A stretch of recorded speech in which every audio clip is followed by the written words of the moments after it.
नमस्कार विद्यार्थी मित्रांनो, कारण आपल्याला सर्वांना माहित आहे की आता आपल्या या नौजवान युवकांसाठी मेळा लागणार आहे उद्यापासून आणि तो मेळा आपल्या प्रत्येक महाराष्ट्रामध्ये नाशिक, बेळगावमध्ये, पुन्हा दुसरी गोष्ट कोल्हापूरमध्ये अशा खूप वेगवेगळ्या ठिकाणी या युवकांसाठी या मेळ्याचे आयोजन केलेलं आहे। आणि सर्वात महत्त्वाची गोष्ट म्हणजे आपण पाहत आहात या युवकांच्या पूर्ण उदंड प्रतिसादामध्ये आणि या ज्ञानदीप अकॅडमीचे जे युवा आहेत या युवांनी अशी नंबर 1 तयारी केलेली आहे की जेणेकरून गेल्या 1 महिन्यापासून यांचं पूर्ण म्हणजे लॉंग रनिंग असेल किंवा त्यामध्ये त्यांचं वर्कआउट असेल किंवा हे असेल, हे पहा आपल्या ज्ञानदीप अकॅडमीचे परमेश्वर साठे सर यांची कसून मेहनत घेतलेली आहे आणि ह्या कसून घेतलेल्या मेहनतीचा यांना 100% फायदा होणार आहे। मित्रांनो लक्षात ठेवा, उद्या संध्याकाळी म्हणजे 17 तारखेला संध्याकाळी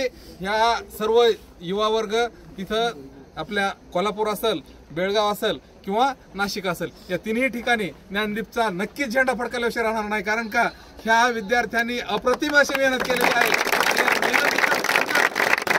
मेहनतीचं रूपांतर नक्कीच हे यशात झाल्याशिवाय राहणार नाही। कारण का हे आज आपल्याला इथं दिसणारे हे सर्वसामान्य युवा नाहीत, तर हे उद्याच्या या भारताचे, या इंडियाचे हे उद्याचे एक रखवालदार आहेत। हे खरे रखवालदार हे आहेत, म्हणूनच आपला अखंड भारत हा रात्रभर शांततेत झोपतो, हे लक्षात ठेवा। आणि सगळ्यात महत्त्वाची गोष्ट म्हणजे हे सर्व गोरगरिबांचे, शेतकऱ्यांचे, कष्टकऱ्यांचे लेकरं आहेत, परंतु या गोरगरिबांच्या जीवावरच हा भारत हा सुखी आणि समृद्धी आहे। परंतु मित्रांनो एक लक्षात ठेवा की आज हे जे विद्यार्थी आहेत हे आज एक प्रकारच्या युद्धाला म्हणजे सामोरं चाललेले आहेत। ह्यांचं युद्ध जे आहे ते 1600 मीटर आहे आणि या 1600 मीटरच्या युद्धामध्ये ज्ञानदीप अकॅडमीचे युवा आहे कधी जिंकल्याशिवाय राहत नाहीत, हे तेवढंच खरं आहे।